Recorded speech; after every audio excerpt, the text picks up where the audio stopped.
name is Lian Joki Wanjiro. I named my TikTok account Farm with Lian because my audience will be farming with me. When I started my TikTok journey, I was just posting it for fun.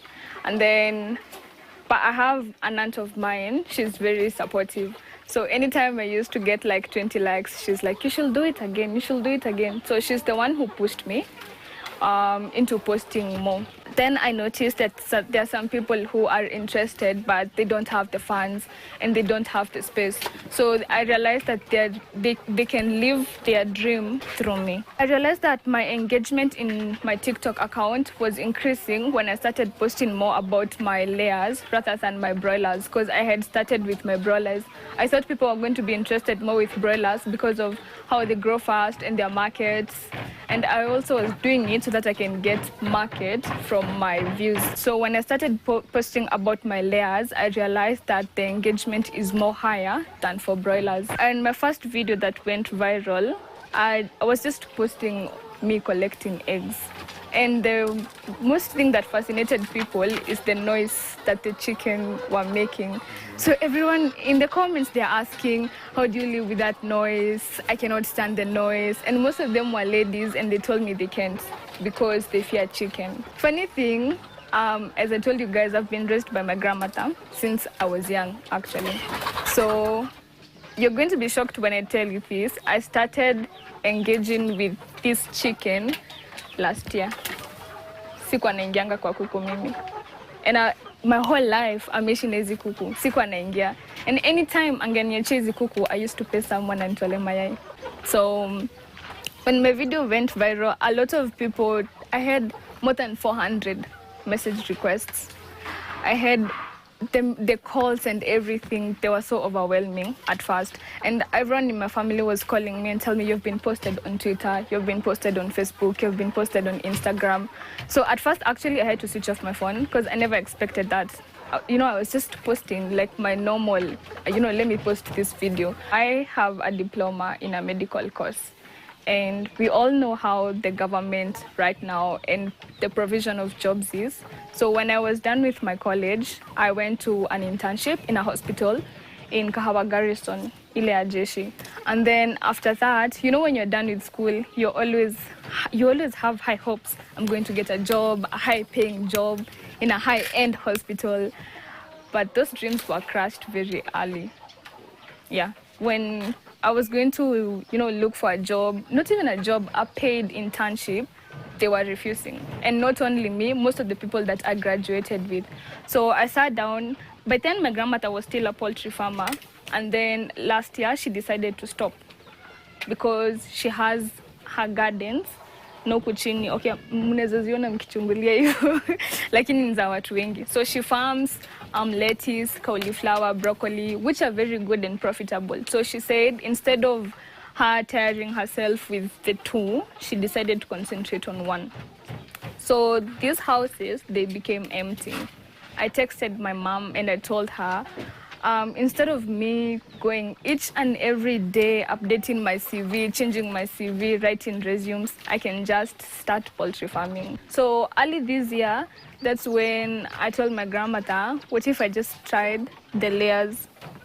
So she told me, you've seen me and how I've done with my poultry and the layers mostly, and you've seen I was nakimbiza mtu hivyo. So are you ready for the marathon? Are you ready for the pressure? Are you ready? And then my friend told me, tulisomea nursing school, kwani ni pressure gani ingine unahitaji? Like the pressure, and it was a private college, the pressure was enough. So I was like, oh, okay. So I have what it takes. I brought the first batch, yenye iko huko chini. And for the first batch, it wasn't challenging because, my grandmother was there. And the thing that challenges most people is the brooding stage, because the brooding stage determines the milestone of your chicken. If you don't brood your chicken well after they've been hatched, it can crush your dream. They can die, they can get diseases. So the brooding stage is the most critical one. And since I had some knowledge on the brooding with the broilers, in as much as it's quite different, my grandmother was helping me throughout. So if you want to start a poultry farm, first of all, you need space, a piece of land. So when you acquire yourself a piece of land, you're going to need the housing. So for the housing of chicken, haifanyangu hivi hivi tu, because you need like a certain space for a certain number of chicken. And also simnona kuna venye imejengwa with the spacing and everything is mbao. There's a reason why ziko hivi. Now when you get yourself the housing, the next thing that you're going to need is the feeders and the drinkers. Now talking about water, if I always tell these people, actually anyone who texts me, if you want to start on poultry, you need water. Also another thing, you'll need electricity, because during the brooding stage, the bulb has to be on 24/7. And now the base of everything, it's capital. With 100 layers, with 50,000 you can start. With 50,000, I've included the price of the 100 birds. One bird is at 150 shillings. So with 100 birds, that's 15,000, right? With 15,000, now for the rest, you're going to need to buy the feeders. For 100 birds, they won't need more feeders compared to like 500 birds or 600 birds. For the drinkers, they won't even need more drinkers because the drinkers are going to be less.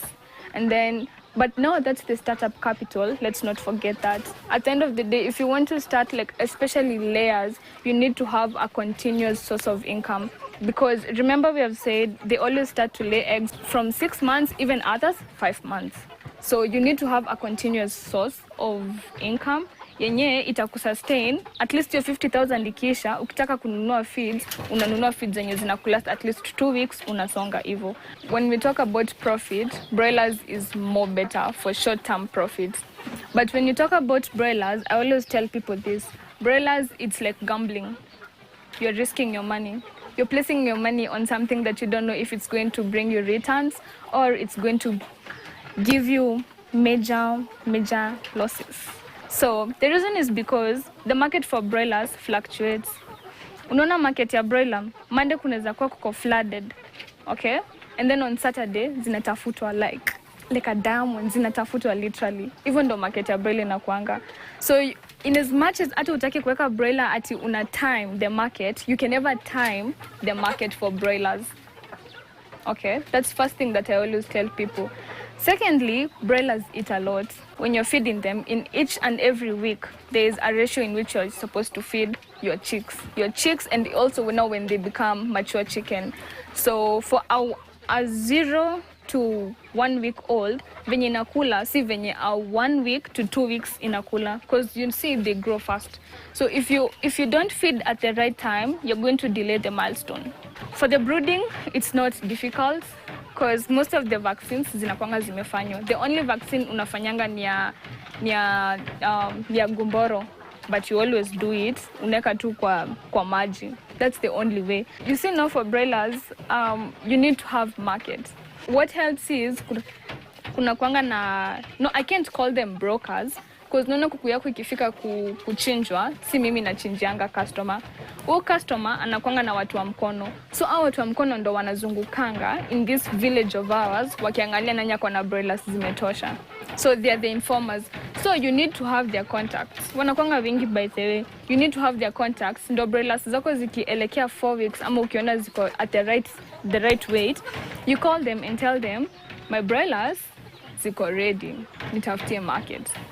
So for us, that's what helps. For other people, they have direct contact with where they're supplying to. But now the challenges that you face with broilers is the price. When they weigh zikiwa live, they subtract a certain weight. Like, unajua sawa ni watu wamezoea. Anakuja tu anaona na macho, anakuambia, hii ni 3 kg, hii sasa ikichinja itakuwa 1.2, itakuwa 1.1. But now the luckiest thing when you have a market for restaurants, most of the restaurants wanatakanga kuku iko 1.1 to 1.3. Unaona hiyo inakureduce hadi time. Dead weight, 1.1, 1.3. So hiyo kuku yako ikiwa 4 weeks, inakuwa ishafikisha hiyo age. So it reduces the amount of feed that you're going to give and also increases the profit. For the layers, for you to have like a high profit margin, you need many layers. For example, like mine, right now they are at production percentage of eggs. Sometimes it's 85% to 90%, most of the time. So per day I can collect 15 trays of eggs. Per week, because na supplyingi mayai weekly. Ama maybe like I don't have like a constant market. Most of the time, if I don't have like external buyers, I'll take my eggs to the market. Zinanunuliwa huko. But when I have external buyers, my supplying day is Thursday. So for example, like this Thursday, I had 91 trays. Okay, with 91 trays, sasa like nimeuza na bei kama ya 360 per tray. So nimepata like cumulative of like, let's say 60,000. Let's just say 60,000. So niki deduct the cost of feeds, I can get like a profit of between 15,000 to 25,000 weekly. And sometimes it can be higher. Most of my customers were increased from TikTok. And then others, my grandmother. Other customers were kuku, it's my grandmother. Because she already had the base foundation of everything. So customers, I'll say it's my grandmother. Yeah. The next 1 year, I see myself, you know, Mimi, I manifest. I'm a firm believer of manifestations and everything. So I visualize myself with a piece of land in Ndeya. You know Ndeya? Yeah. We have some pieces of land, but seasons are familiar. But now I want mine, the piece of land where I'm going to nijenge hivyo perimeter. Niambie shosho mimi sasa acha nikwambie huku kwako nimetoka. Niende niweke nyumba za kuku. And also I am saving to buy a machine for making my own feeds. Because that way it's easier and I'll be getting more profit rather than buying feeds. So in 1 year I see myself with more chicken than this. And I'm not always interested in chicken only. It's just that our space is small. I've been studying more on pig farming, the goose and the geese. Literally, I will have everything. Geese, goats, sheep, cows, like 10 cows or even 50.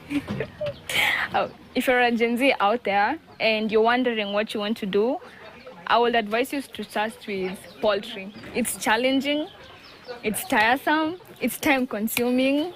You need money, of course, but you don't have to start big like I started. You can start with broilers. You see, for broilers, I'm always telling someone to start small. I would advise you to start with broilers. When you have even 200 broilers, the profit margin is sensible compared to 200 layers.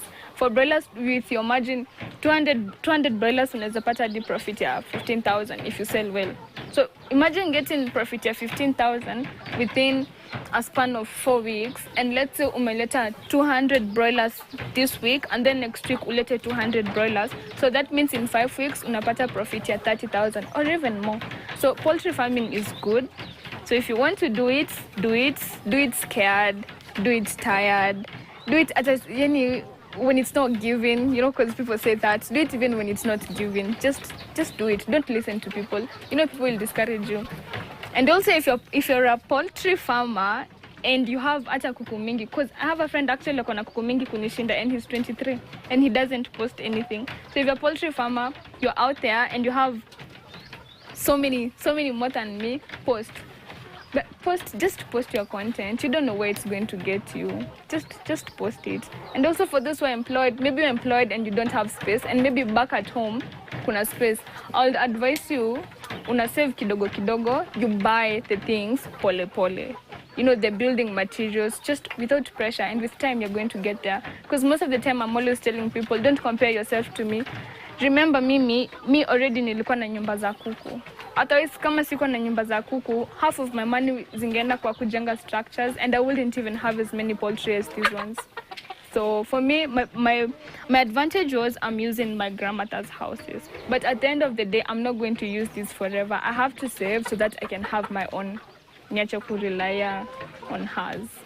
I wake up at 6 a.m. and when I wake up, the first thing that I do when I have, especially now the chicks that are in a brooder, nawashanga jiko, because you know they need heat 24/7. So nawasha jiko naacha ikiwaka, and then nakwanga already nishapima feeds the previous day. So nikiwa nimezipima, I start to feed hizi zenye zinataga mayai. I feed them, and then niko na kijana wa kazi. Yeah, ananiekea maji only. That's his work, nothing else. And then after I'm done, I'm going to come up here, nijiekee feeds na niekee maji. But kwa broilers, kijana wa kazi ingiangi. I don't allow, because broilers zinakuwa more critical compared to layers. So for broilers, I do it alone. And If like I'm not at, maybe like the workload is too much, I'll request my grandmother to help me. Okay, so and then after I'm done feeding these ones, I'll go to the brooder. So for the brooder, you need to take your time because hizo chicks zinatoshana hivi. They're very small. I'll show you guys. If ukienda uko na haraka, you'll step on them. You're not even going to inspect your chicks well. So I always save them for the last so that I can take my time. Neza kaa uko hata 1 hour 30 minutes. Because I need to check on their behavior. I need to check if the temperature is okay. I need to check if, because they tend to constipate, because you know they just started eating. I need to check if they're taking water well. And also after that, natakanga tu nikae nazo for a while. And then I see that they're feeding, they're taking their water, and then I'm out. After that, I'm going to take my breakfast. And then from there it's just collecting eggs. Collecting eggs, checking the brooder. Collecting eggs, checking the brooder. So for the eggs, I always advise someone, you would rather collect your eggs at an interval of 1 hour from morning to noon. Because hizo kuku, in as much as I've debeaked them, zinachezanga na mayai. Unajua hizi sika broilers, broiler inakula inakaa tu. Hizi zinachezanga na so inacheza na mayai. Hata kama iko inataka kuvunja, itavunjika. So I always tell someone from 8 a.m. or even at 7 a.m. you will rather after every 45 minutes commit yourself and utoe mayai. Hata ukitoa 2 trays, ukitoa 10 eggs, it's better than ukae ati 2 hours utapata kuku wakiwa wamekula mayai. And when they start zikizoea hiyo tabia ya kukula mayai, so itakuwa like it worsens. So and then from noon, ikifika noon, I change the water. Because you see it's dirty. I've not suspended them, but I'm going to suspend them with time. So I changed my water, and then after that I check the eggs at an interval of 2 hours, 2 hours, 2 hours. And then at 4 p.m. the routine starts again. Naenda kwa brooder. So nikienda kwa brooder nawasha jiko tena. Nawasha jiko, and then I wash the drinkers because they need clean drinkers. I wash the drinkers. And then nawekea maji. For the brooder, you need to start early so that it's the same thing. You need to start early. Ndo usichelewe kuziekea joto. Usizicheleweshe kukula. And then for the broilers, the lights need to be on 24/7 until at a certain point they need to be on. For broilers, some people usungonza kaa kuku inaweza kula 24/7. Broilers can. Hata hizi usipozizimia stima, they can, and it's not advisable. They need to rest. Ndo hadi milestone yao isireduciwe. Even for those that are laying eggs, you need to kuzimia stima, because sasa unaona watakuwa active, they won't get enough rest, so the following day they won't lay eggs venye inafaa. For broilers the same thing. Mimi personally, broilers zangu zikifika 3 weeks, I don't feed them 24/7.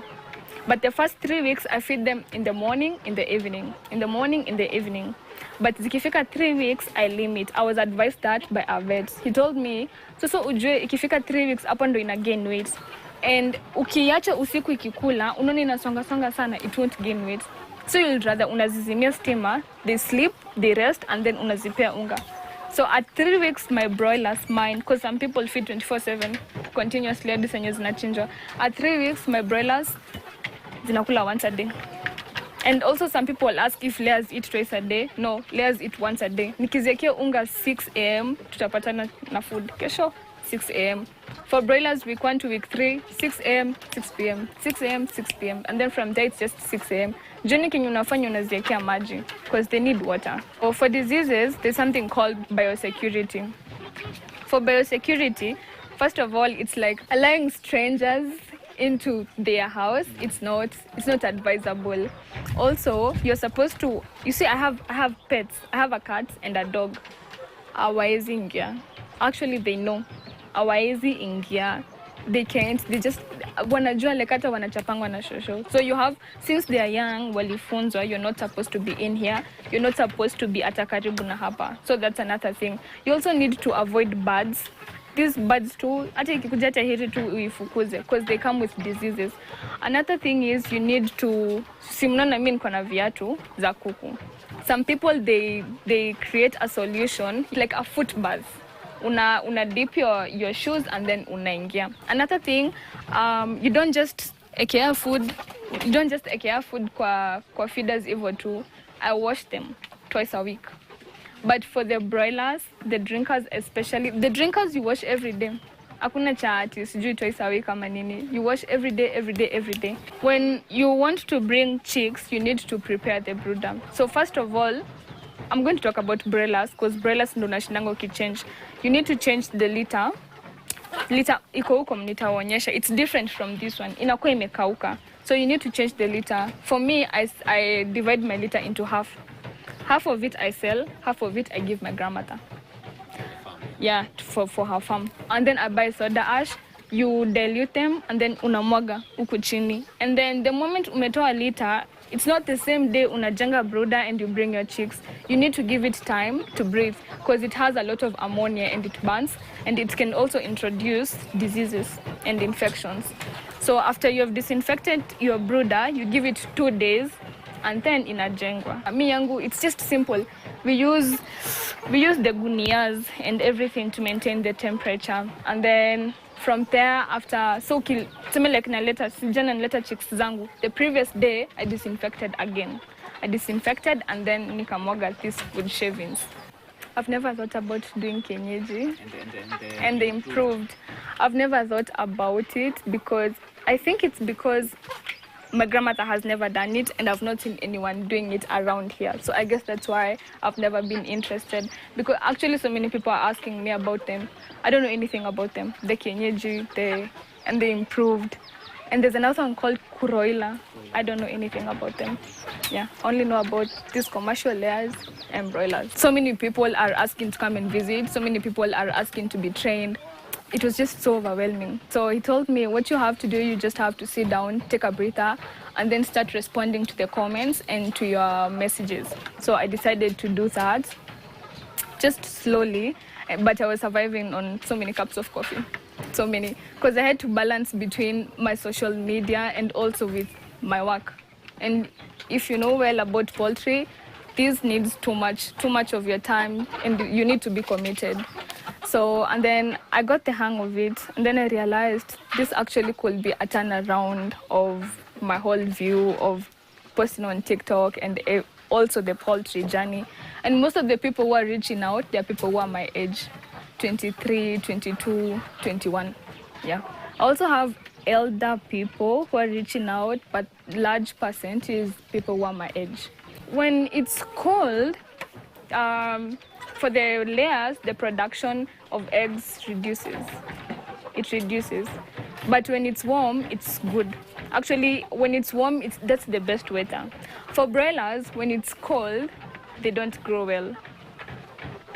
Their milestone also, it reverses. So when it's very cold, especially in July, what we used to do, because it was extremely cold, in as much as they are mature, tulikuwa tunawasha jiko. At least during the day inashinda the whole time, hadi kesho asubuhi. Ukiwasha tu asubuhi, because it's just to maintain at least a warm temperature, at kama ni 22 degrees, 23, hapo hivyo, inakaa hadi the following day. That's how, for the cold seasons, that's how you do it. Now for the warm seasons, it's good, but then at the same day, joto ina accelerating the spread of diseases and bacteria. So when it's hot, you also need to be careful. I always blend chili, ginger, garlic, yeah, those three, and then naeka kwa maji. Not every day. Oh, not every day, but twice a week. It helps with you see, the same way if you take ginger and garlic, inasaidia usipate homa. So unajua kuku zinapatanga homa. And always skia. The only time unaweza skia they snore, but you always hear at night they snore. So that time nilikuwa nazipea, they were snoring, and you need to act fast, because if you don't treat them, it will spread to these ones and it will spread to the broilers too. Okay, so I always do it in as much as they're not sick, because it's just a preventive measure. So some people will tell you that it's not good, but I've been doing it and I've never seen any side effect, and the vet told me it's good. I also give it to my broilers when they are at 3 weeks, because it increases their appetite.